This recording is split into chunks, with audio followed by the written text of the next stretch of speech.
কারো নাম নেই, তখন তাহলে তার কাকা, জ্যাঠা, দাদু, ঠাকুমা এনাদের নাম হলেও চলবে।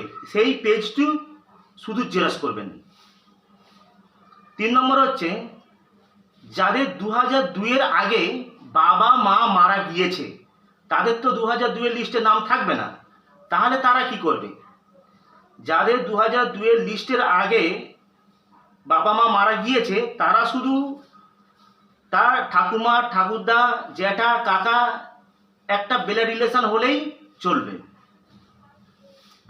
4 নম্বর, 2 কপি ছবি। 2 কপি ছবি পাসপোর্ট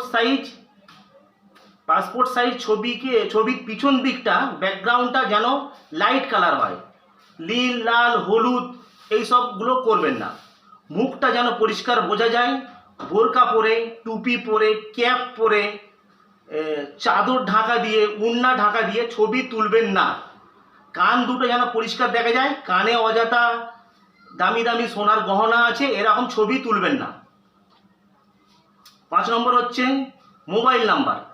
বাড়ির একটা মোবাইল নাম্বার, যে নাম্বারটা সবসময় চালু থাকে, ওই নাম্বার একটা দিতে হবে।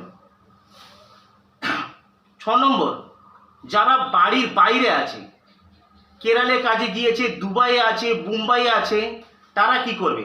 তাদের ফর্মটি তাদের গার্জেন ফিল আপ করে দিলেই চলবে। তা না হলে তারা যেখানে আছে সেখান থেকে অনলাইনে ফর্মটি ফিল আপ করবে। 6 নম্বর, জন্ম তারিখের ভুল আছে, নামের বানানের ভুল আছে, কোনো সমস্যা নেই, যা আছে তাই চলবে, কিন্তু পরে এটাকে সংশোধন করে নিতে হবে। 8 নম্বর, বিবাহ সূত্রে যারা এসেছেন গৃহবধূ, তারা কি করবে? যারা গৃহবধূ পুরাতন, তাদের 2002-এর নামের লিস্টে নাম আছে, তাদের কোনো ব্যাপার নেই। যারা যে সমস্ত গৃহবধূদের 2002-এর লিস্টে নাম নেই, তারা তাদের বাবার বা মায়ের 2002-এর লিস্টের পেজটি শুধু জেরক্স করবেন, ওইটুকু আনবেন। যদি সেটা সম্ভব না হয়, ওনার ঠাকুমা, ঠাকুরদা, জ্যাঠা, কাকা যদি বেঁচে থাকে, তার শুধু ভোটার কার্ডের জেরক্সটা হলেই চলবে। ফর্ম ফিল আপের সুবিধার্থে বলছি। আপনারা অযথা চিন্তিত হবেন না, আর সতর্ক থাকুন, সুস্থ থাকুন, ভালো থাকুন। দেখা হবে পরের ভিডিওয়ে।